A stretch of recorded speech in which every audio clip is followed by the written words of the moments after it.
मध्ये एक झाला सॅटेलाइटचा वापर. हो. आता इथं खूप गोष्टी मला दिसत आहेत. हे जी. काय तरी आहे, समोर ड्रोन दिसतोय, जी. तेही आणखीन तिथं काहीतरी दिसा. आहेत. ह्या सगळ्या गोष्टींचा तुम्ही काय वापर करता जी. शेतीमध्ये? आता हे वेदर स्टेशन आहे. हे हां. वेदर स्टेशन आपल्याला 16 वेगवेगळ्या पॅरामीटरची माहिती देतं.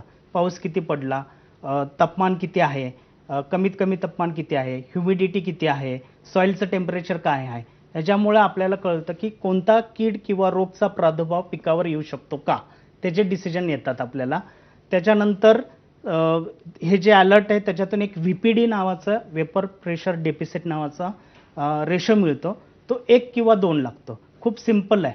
1 किंवा 2 जेव्हा हा रेशो येईल त्यावेळी जर आपण खतांचं ॲप्लिकेशन शेतीमध्ये केलं तर त्याचे लॉसेस, लिचिंग लॉसेस जे आपण म्हणतो ते पूर्ण थांबतात.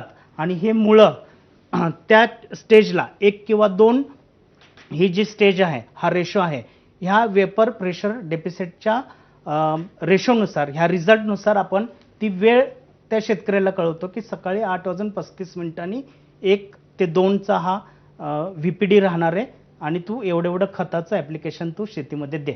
पण मग आता हे तुम्हाला म्हणजे एक असं किती क्षेत्रामध्ये लावायला पाहिजे? हे 2 किलोमीटरचा रेंजच्या सगळ्या शेतकऱ्यांसाठी 1 युनिट पुरतं. पण म्हणजे याच्यावरून त्या 2 किलोमीटर क्षेत्रामधल्या पिकाला आता भूक लागली आहे की नाही, हो, हे सांगतं. तेवढं सांगेल, पण तो फार्मर आपल्या सिस्टमला रजिस्टर असेल तर. बरोबर. आता त्याला आपण हब अँड स्पोक म्हणजे मिनिमम खर्चामध्ये मॅक्झिमम शेतकऱ्यांना फायदा देण्यासाठी आपण हे तंत्रज्ञान आणलं. हं. अमेरिकेमध्ये प्रत्येक शेतकरी स्वतःच्या प्रक्षेत्रावर हा खर्च करतो, परंतु आपल्या ग्रामीण शेतकऱ्यांची ती कॅपॅसिटी नाही.